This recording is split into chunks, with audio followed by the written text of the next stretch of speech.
with concerns only growing during the war with Ukraine. But it's not just Russia, and this problem isn't new. U.S. officials say the time for companies to boost security is now. Newsy Tech correspondent Tyler Atkinson explains why cyber attacks are on the rise and why the U.S. is so vulnerable. Cyber attacks on the rise. The FBI revealing a Russian gang is behind the unprecedented cyber attack, crippling the largest fuel pipeline in the U.S. Microsoft is saying that a Russian hacking group targeted U.S. government agencies in the last week. You may have noticed the U.S. has been on the wrong end of recent cyber attacks. It's amazing how many attacks we already have. The trend is worrisome. According to security company Norton, cyber attacks are more likely to bring down F-35 jets than missiles. A report titled America's Data Held Hostage by the Senate Committee on Homeland Security found attempted ransomware attacks hit record levels in 2021. The U.S. was targeted the most with nearly 422 million attempts, a 98% increase from 2020. Cyber criminals really know that we are very dependent right now on everything internet-based. Cyber criminals are grabbing hold of U.S. systems by a common tactic known as phishing. That's when scammers try to get you to share personal information by disguising themselves as a credible person in a text, email, or phone call. You may have also heard the word ransomware. It's a program that hackers use to hold digital information hostage until they receive a specified payment. It's become the top choice of malware for criminals in recent years. And it's becoming a business. According to the White House, ransomware payments reached over $400 million globally in 2020. Some of these really serious attacks, it has a huge impact on people and their personal data and our lives, but also on the economy. Last May, a ransomware attack on Colonial Pipeline forced the company to shut down for nearly a week, and it caused gasoline shortages and price hikes across several southeastern states. Considering the consequences of potentially not bringing the pipeline back on as quickly as I possibly could, I chose the option to make the ransom payment. That ransom cost the company nearly $5 million to hackers in order to regain access. A Russian group called DarkSide was blamed for that attack.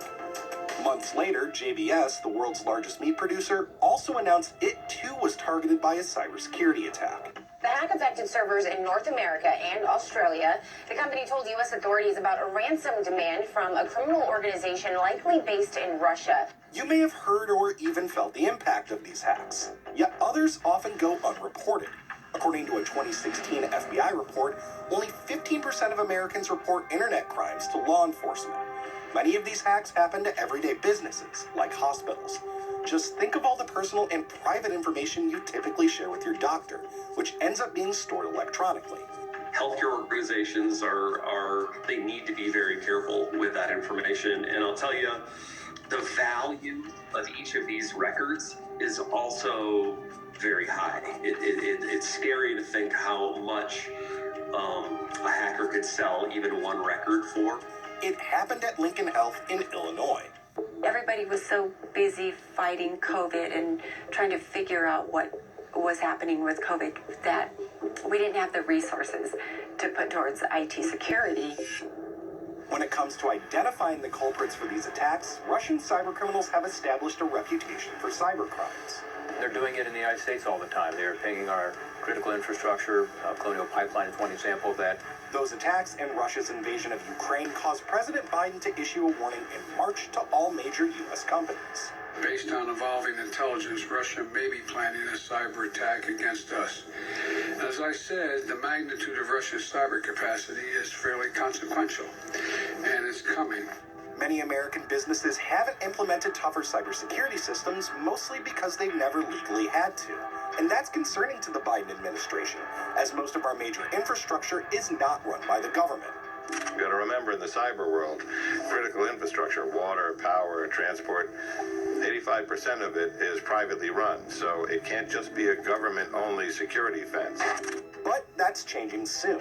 In March, President Biden signed a bill into law that will legally require critical infrastructure businesses to report cyber attacks to the government within 72 hours.